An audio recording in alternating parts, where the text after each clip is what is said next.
I started making my trolley. My engine was under that covered area over there, and I brought it over and it's broken. The trolley's broken, so now I've got to start making the new one.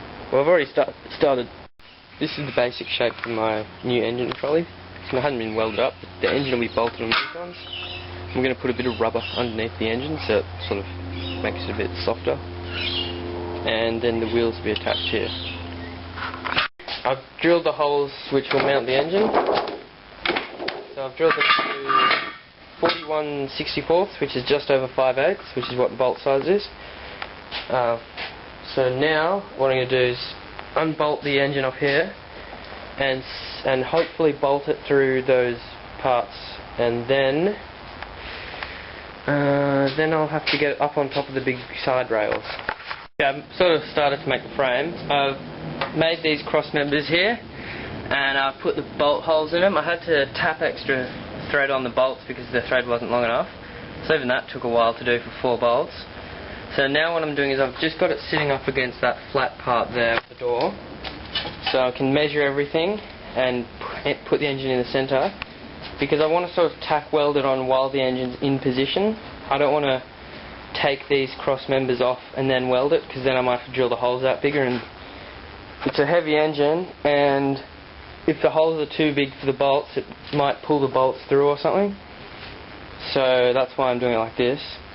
I think it's pretty alright. I've just got to measure like from that corner there to there, from this corner here to here. Might try and do a diagonal, or try and do the diagonals and measure, like make sure it's sort of in the centre, and then I can tack weld it, unbolt the engine and weld it properly. And also I welded on these end pieces, I've welded these on. They're not burst welds, but I'm pretty sure they'll hold.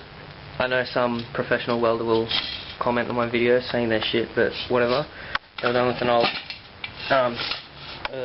old stick welder, and the wheels sort of they're a bit sticky. But that one's actually really good, but this one's just a bit sticky.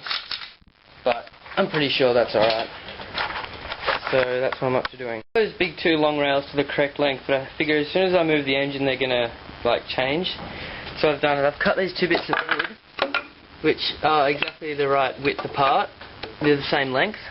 So I'll put one there and the other one in there.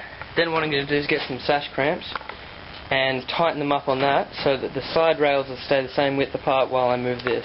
Okay, I've got it ready to be welded. I've got it set up correctly, and I've just got that paint off using the oxy set and a wire brush. So I'm ready to start welding using my Trans Arc 130, made from Sig Weld portable arc welder. It's pretty good. It's really heavy. It weighs about 20 kilos that. And so I'm just going to tack all them on in here while it's like down the ground. Then when I get them all tacked on, I'm going to unbolt the engine and weld them up properly so I have more room, and weld them on the underside and stuff. It'll be really strong. I've finished welding up the frame. I've welded these wheels on here. Unfortunately I didn't weld them on exactly perfect. You can see this wheel here is a bit more underneath here, that piece, than this one, but that doesn't matter. And that end there overhangs, but I'm just going to cut it off.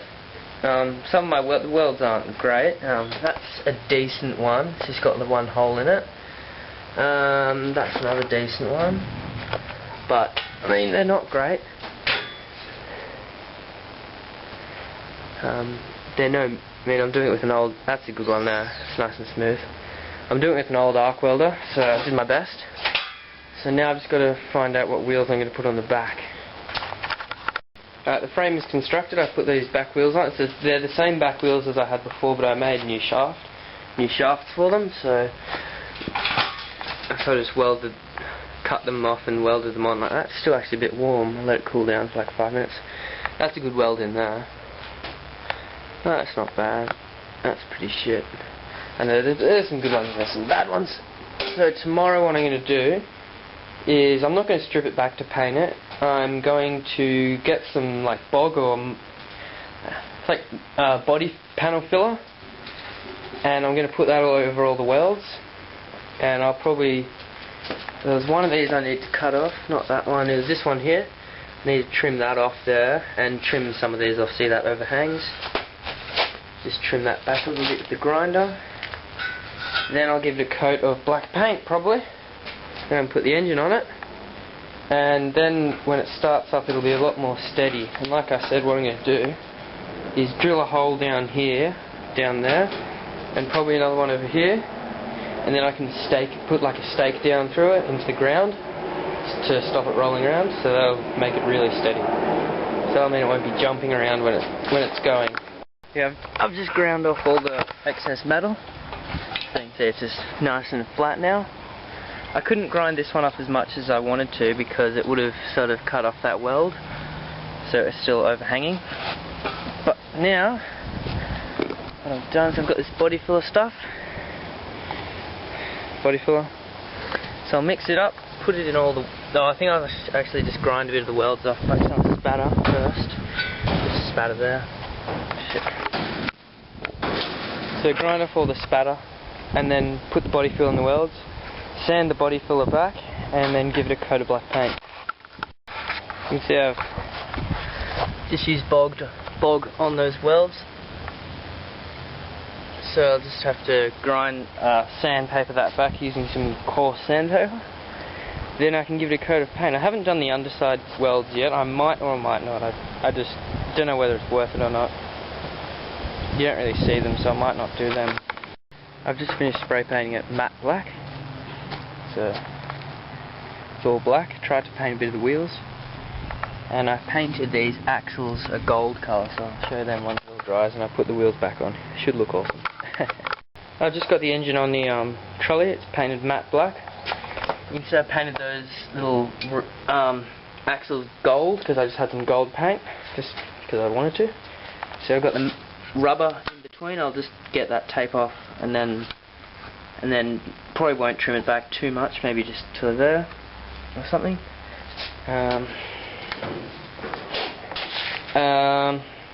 Tried to paint that so it's not so silver. It looks really good. I'm really pleased with it. I've also got to maybe try and get a little bit of paint on the inside of the ends. I didn't file back this bog stuff too much, but I think it looks pretty decent. Doesn't look too shit. It looks better than what the welds would look. So yeah, now it's not bolted down tight, but it's really I can't move it. Much better than that old wooden frame. Piece of shit. Yeah. So now I've just got to sort out that clunking noise, and also there's a gap between this like injector mounting thing. So I've got to sort of maybe sort that out, see what's happening there. And also, as you know, the glow plug is melted, so I gave it to one of my dad's mates who knows a fair bit about diesels and knows a few diesel mechanics.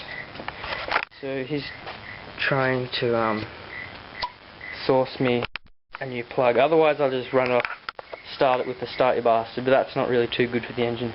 I've heard that engines can get sort of dependent on it and they won't really start, but I don't know if that's true or not. I had my cousin over, and he knows a fair bit about diesels. He's made a tough truck, like one of the ones that runs over all the rocks and stuff, and he said that maybe to get it started I should join these two up together, like the return from here, from the injector, and in here, and in the fuel pump, maybe try and fill those up with diesel, because as everyone knows with diesels there can't be any air in the system, so that was his idea. So I'm going to try that. That might work. I don't know if it will solve the problem, because I didn't do that with my other diesel, I didn't put fuel in the return line, but hey, anything to help. One more thing I might do is make up little sheet metal trays and sort of rivet them on here, so it makes like a little tray where you can put your tools, or I could do it on that side. And also I'm going to drill a hole here, like 4 holes, 1, 2, 3 and 4, for pins that can go into the grass, so it holds it. So make like a little tray for tools and stuff, and the pins into the grass. And then it'll look really nice. It'll look really quite professional, I think.